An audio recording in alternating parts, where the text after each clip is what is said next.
got a really bad head cold last week and I couldn't do any videos. In fact, I couldn't even get out of my bed for a couple of days. As a result, I am just now getting back on my feet. I'm just now getting my strength back, my voice back, just now feeling better so that I can talk about these movies that I've had to put off for basically a week. So I apologize for anybody that expected this video a little bit earlier. I really wanted to get these videos out a little bit earlier, but I just couldn't. I had pretty much every single thing that goes wrong with the human body go wrong in a span of 24 to 72 hours, except for erectile dysfunction. I'm pretty sure I'm good on that. The Rise of Skywalker is the 9th Star Wars film in the episodic saga of the Skywalkers. Also the 3rd film in the new sequel trilogy that began in 2015 with The Force Awakens, continued in 2017 with The Last Jedi, and now in 2019 we have Rise of Skywalker. Daisy Ridley is back as Rey, John Boyega is back as Finn, Oscar Isaac returns as Poe Dameron, Adam Driver returns as Kylo Ren, aka Ben Solo, and also Emperor Palpatine is in this movie.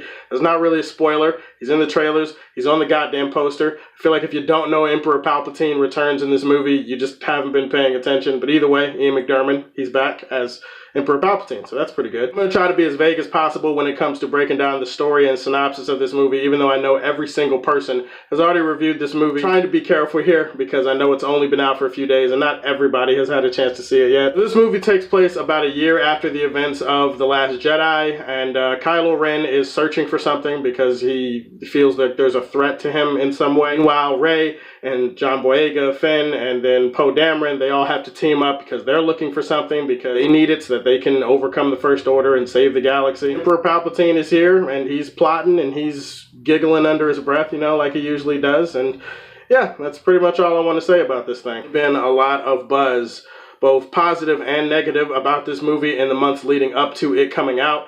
And I would say that I didn't really feed into a lot of that. I'm a movie purist. I don't like knowing things before they happen. I don't like spoilers. In fact, I hate spoilers. So anybody that tried to get, hey, what did you think about the leaks? And what did you think about the plot leaks that came out?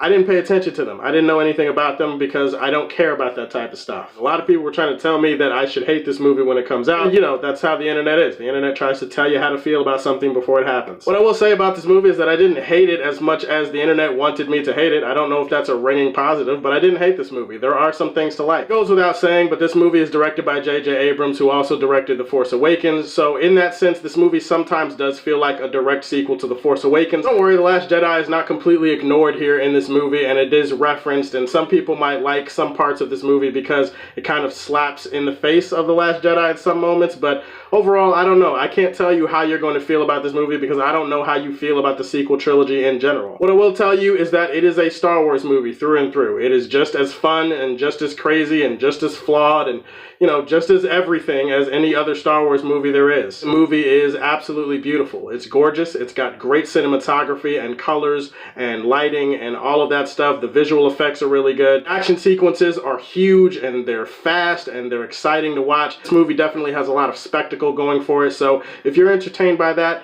and I know that a lot of Star Wars fans are, I feel like you're going to enjoy a lot of the action in this movie. It's extremely well directed and helmed. I also appreciate the performances in here. I think a lot of the performances are really good. Daisy Ridley probably does some of her best work as Rey that she's ever given. Kylo Ren, aka Ben Solo, is my favorite character of the sequel trilogy. He, once again, is the best character in this movie. He's been given the best performance by Adam Driver, and so I feel like no matter what you feel about the sequel trilogy or how much you hate this movie or whatever, you can't deny that Kylo Ren is awesome, and that Adam Driver is awesome as Kylo Ren. My favorite parts of the movie definitely have to do with the big three together. Poe Dameron and Rey and Finn together trying to figure stuff out. Definitely does make you wish that they had been together before this. More of a flaw with the sequel trilogy in general that I'll get to a little bit later, but I do like seeing the three of them together. Supporting characters, they kind of ebb and flow in terms of importance in this movie. But for what they're asked to do, they do a decent job. This movie is definitely a gigantic love letter to Star Wars. Like, there is a lot of homages and references and callbacks. Older movies, older TV shows, everything. Like, everything in the history of Star Wars, this movie definitely is trying to pay homage to it in some way. If it's trying to tie together a saga that has spanned for generations, nostalgia probably is a necessary part of the movie. It's a necessary evil that you can't really avoid. People will just dismiss it as fan service and they'll get irritated, and you know what? I think that some of the fan service in this movie works. I really do. I think it works. You know, Star Wars fans, sometimes sometimes they say that they don't like tradition, they want something new, and then you give them something new, and they're kind of like, we want something that feels more like Star Wars. So there are a handful of surprises in this movie that I did not expect. I'm not going to give them up here, but I like the fact that this movie was able to surprise me a few times with things I liked about Palpatine's return. There are some things I didn't like. Again, not going to spoil anything with that, but Ian McDiarmid could play this role in his sleep. At times, it feels like he is. Give a shout out to John Williams. His score is incredible here. I think that he does a really good job of making it feel both exhilarating and yet nostalgic. When you hear the music in this movie, you're going to be reminded of so many moments in Star Wars from before. I love the fact that John Williams saved his best for last. This is arguably one of the best musical scores that he's ever composed for any Star Wars movie. Having said all of that, I do think that this is a very flawed movie, and while I can say that I didn't hate the movie,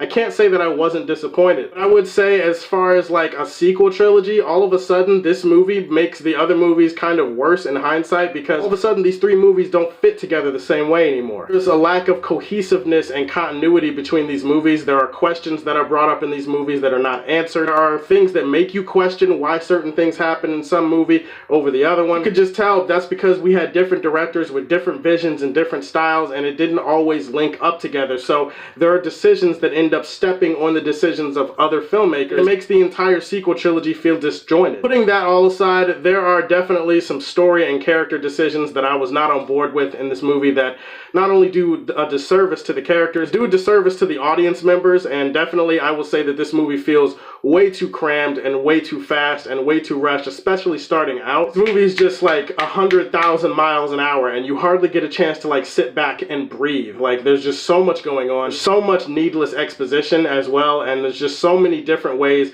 that they could have told some of this story. The movie feels like a couple of other movies crammed into one. It feels like there's a rush job, and it also feels like an overcorrection because they have to try to fix some of the mistakes of The Last Jedi. So I feel like J.J. Abrams had a tough task, and it doesn't always hold together. Having said all of that, I do think that this is a fun ride. I think that it's got some exciting action sequences, and I think that you probably will be satisfied as a Star Wars fan by the nostalgia and how exciting it is. But I feel like as the closing chapter to this trilogy, I definitely expected more, and I was a little bit let down. Rise of Skywalker was a decent watch at the movie theaters. I'm going to leave this one in the golden age for Man of Steel. Guys, stay tuned. I have more videos coming up. I have a spoiler review for Rise of Skywalker that I'm going to be working on soon, so stay tuned for that. Thank you for bearing with me. Please like and subscribe to the Superfan Show, and as always, if you like what you see, tell me how you feel, and stay tuned to hear more from the Man of Steel. Peace.